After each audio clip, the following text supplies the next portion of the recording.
Good afternoon, everybody.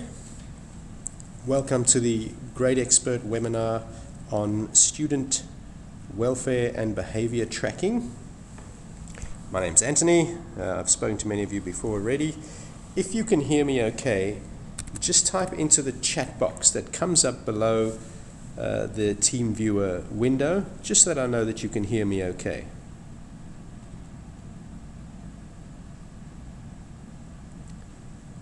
Lovely, all seems okay.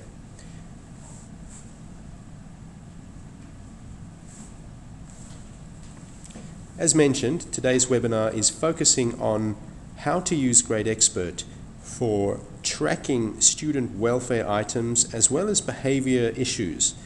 And in GradeXpert, there are a number of ways that this can be achieved. The easiest way is simply to use the GradeXpert add a note function. And add a note function is accessible from the add a note button in the top of the toolbar. And when you click add a note, you are prompted first to put in the type of note.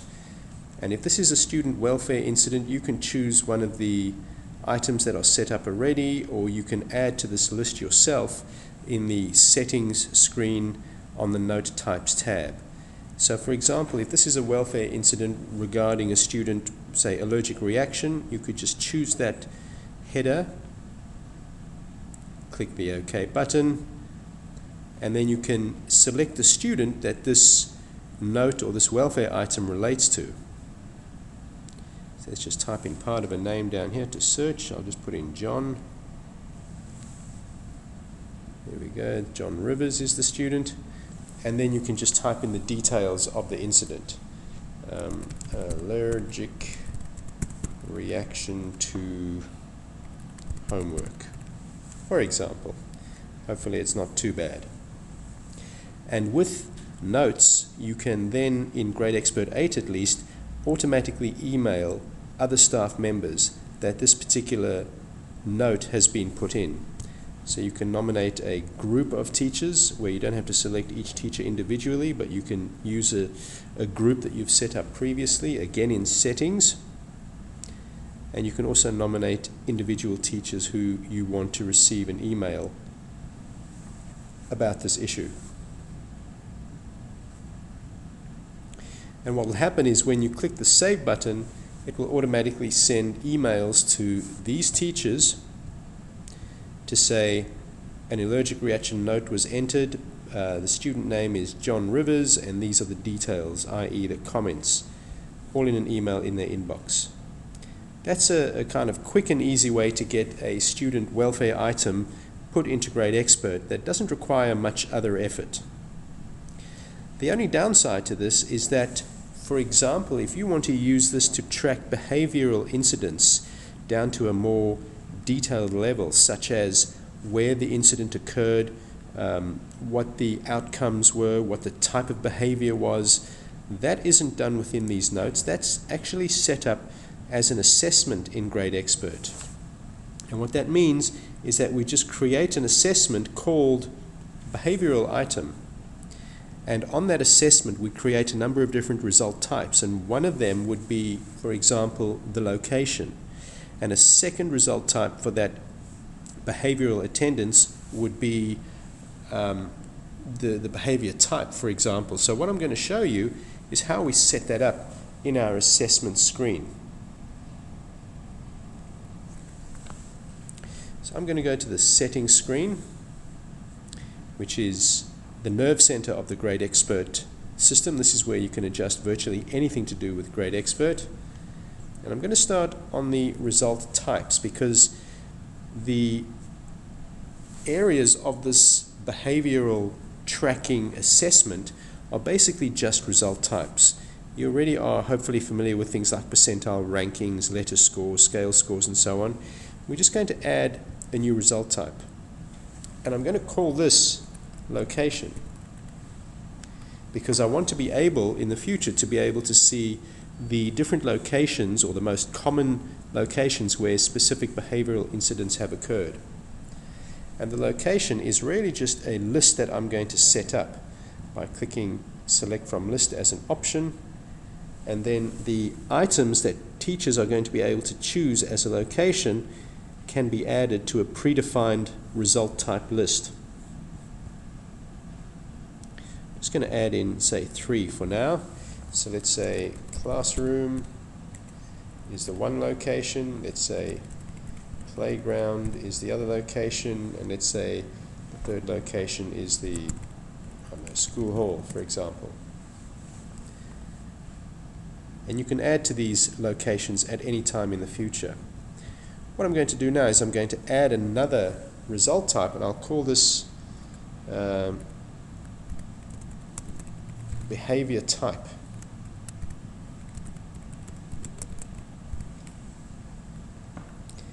And I'll select this from a drop-down list as well, and I'll just make this positive or negative behavior so that we can actually differentiate when you have a positive entry entered or a negative entry. So I'll call it positive behavior, and I'll call another one negative behavior. So these are all going to be drop-down lists that the staff member can choose from when they're putting in a behavioral incident. And then let's add in another item. I'll just call it type. That's also selected from a drop-down list.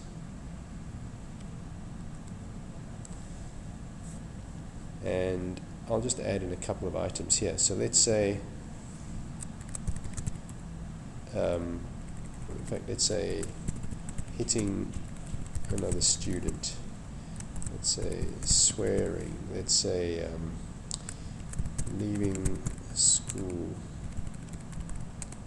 grounds. Let's say, you can have as many items in a list here of common behavioral incidents that you want to be able to track. Let's say late for class. Let's say, I don't know, stealing. Let's say fighting. Again, you can add as many items as you want here. And once you've created that, well, let's add a fourth type, and let's just call it parents notified. And that is also just going to be a drop-down list, and this will just be yes or no.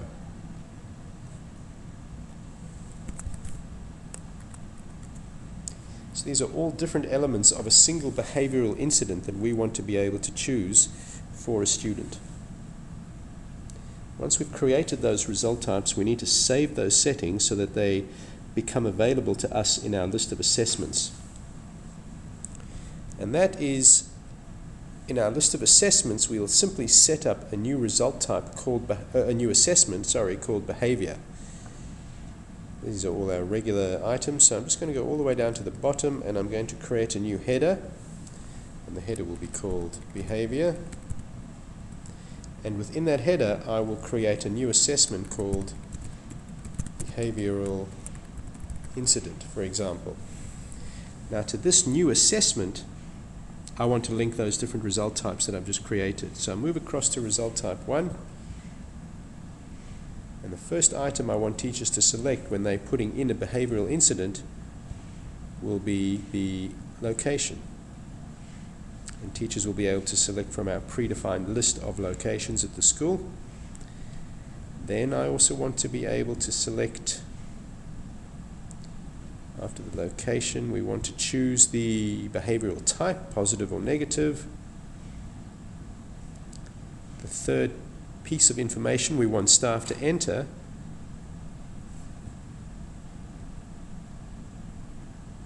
is the type of behavior.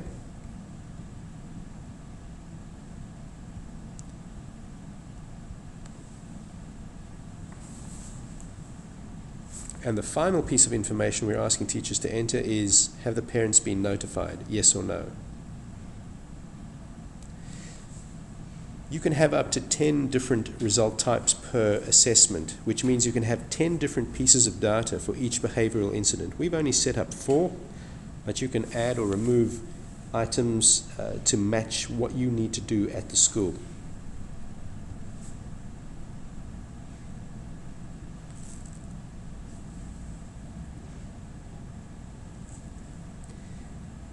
Once these settings are saved, this behavioral incident becomes available to everyone at the school. So the way we now enter that behavioral incident is different to adding a note, because essentially we're adding an assessment called behavioral incident. So I'll just click Students and Results to open up my class list.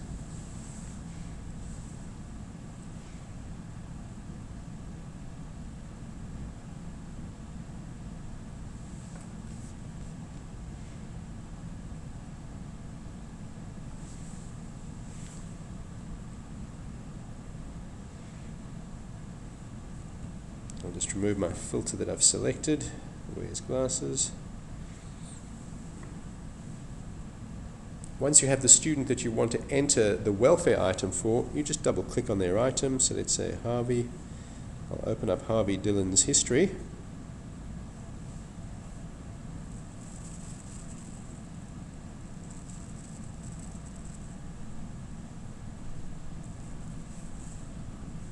And to his history, I'm going to add a result. So I just click Add a Result.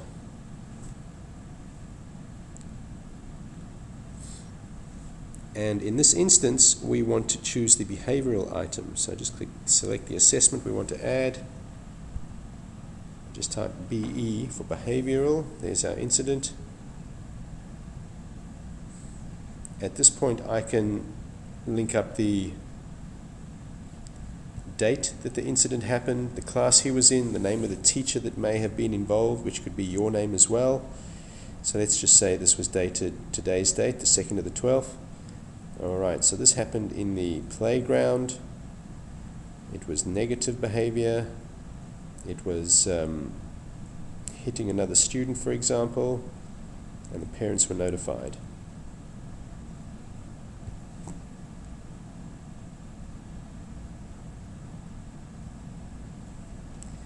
And if we look at his history of data, let's go all the way down to the bottom because that's where the behavioral incidents are. There's his behavioral incident. And if we move across, we can see the details. Happened in the playground, it was negative, it was hitting another student, and yes, the parents were notified. And then what you can do with these behavioral incidents is you can continue adding to them. So let's say Harvey had another behavioral incident that we wanted to put in. But this one was from, say, the previous day. So I'll put in the 1st of the 12th.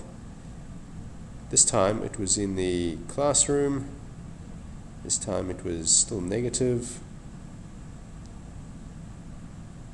He was swearing and the parents were not notified.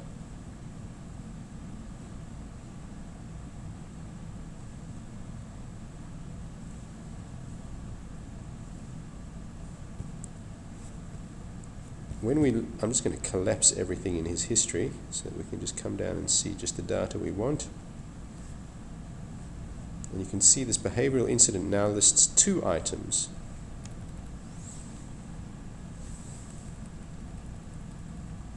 And now you can see all the details relating to the behavioral incidents that we've entered for Harvey, and this information stays with that student for the entire time they're on GradeXpert at the school. So if you're putting these behavioral incidents in at the start of the foundation year and you are putting them in continuously over time, you'll have a very detailed history of behavioral incidents or welfare items that are entered against each student.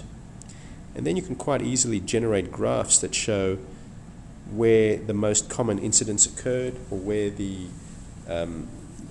most common types of behavioral incidents are as well. That's handled just the same way as other assessment outcomes, and that's all done in the reports and graph screen as well.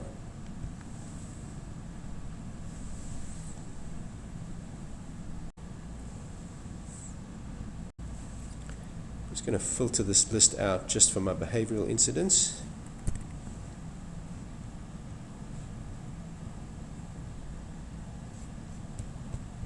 And there they are.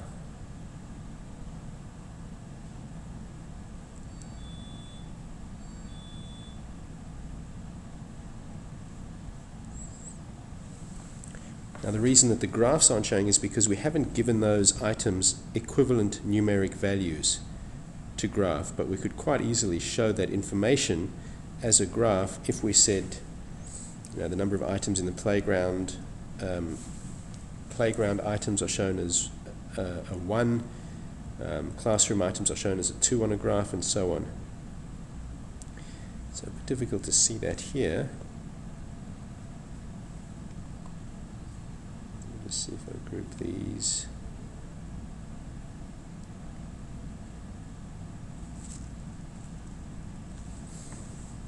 Alright, what I'll do is I'll change the result type so that we can actually see items occurring in the specific area that we want to be able to track.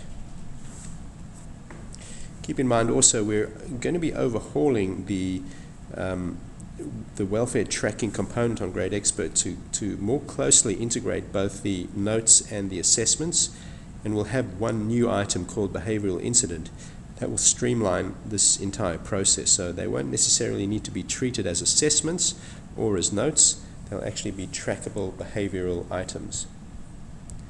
So if I just go back to settings,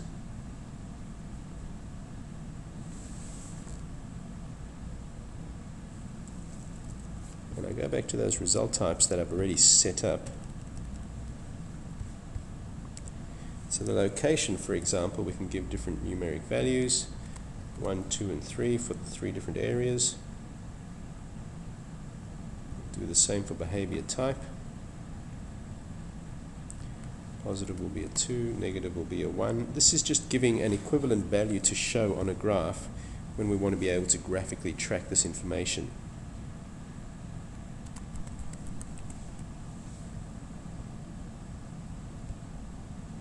When parents notified, we'll just say equivalent is 2 and 1.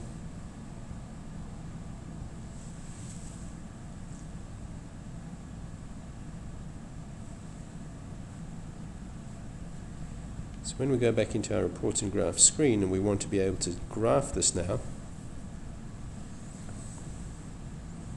we'd be able to see how many different incidents occurred on the classroom, how many in the playground. We can then also say, all right, show me the type of behavior that occurred, and you can see that it now changes to hitting or swearing, parents notified, yes or no, behavior type, they're both negative behaviors. Back to the location. So you can see as you add more and more information in for each term or semester, you can quite easily get a group view of the most common areas where these behavioral incidents are occurring, the most common types of behavior, and this can be used obviously to inform your different, not just staff members, but also parents as to which students are becoming quite problematic.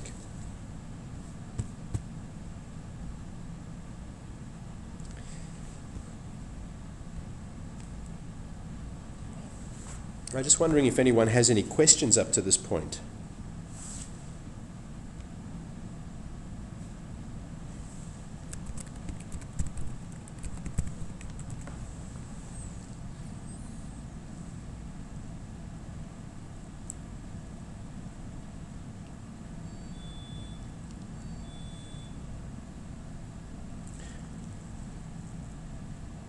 All right, so just to revise what we've been going through, there are 2 ways to put welfare tracking data into GradeXpert. The one is to use a note. The advantage to a note is that, I see a question that's come in, I'll answer that in a moment, but the advantage to a note is that you can automatically email other staff members as the incident occurs.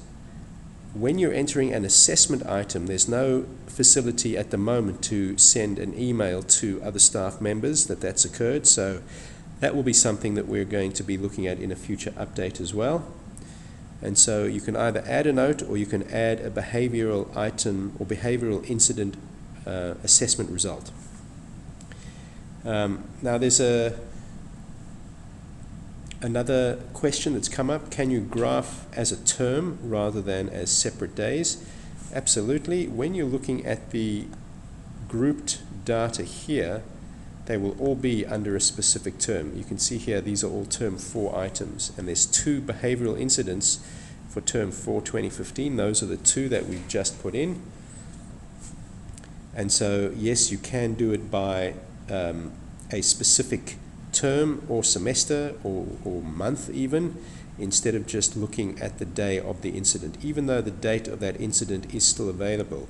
And by that I mean, if you click on any of these bars, so let's say Harvey Dillon, if I just click on that, we will then see all the other details relating to that particular incident. We can see the date that it occurred, the location, behavior type, parents notified, and any comment that I may have entered against that particular item as well.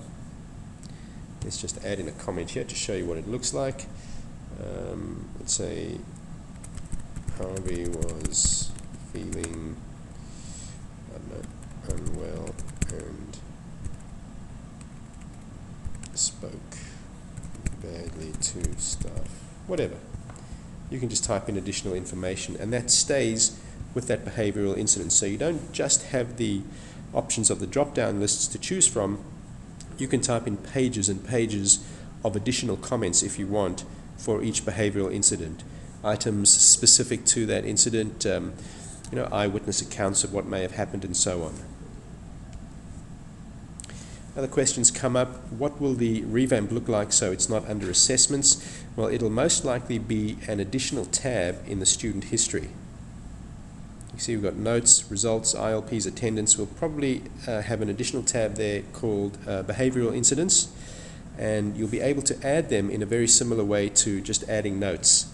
So it'll be a combined note and assessment result function. You'll be able to set it up as an assessment, but it'll be marked as a behavioral incident. You'll be able to email other staff members when that happens, and you'll have all the same functionality that you have for notes and results, but built into an updated behavioral incident piece of data.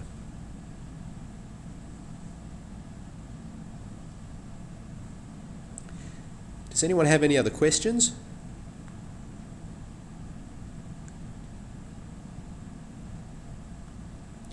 All right, look, we'll probably end it there. Keep in mind that the webinars that we do are always recorded, and we'll send out links to where you can download them and show them to other staff members if necessary.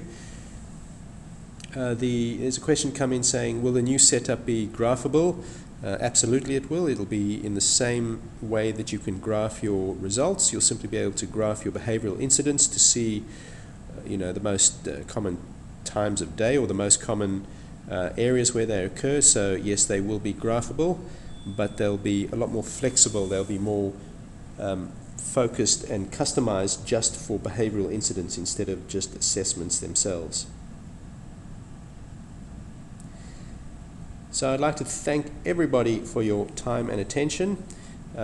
Enjoy the rest of the day. Hopefully this has been valuable, and you can see how you can use GradeXpert for welfare tracking and behavior tracking.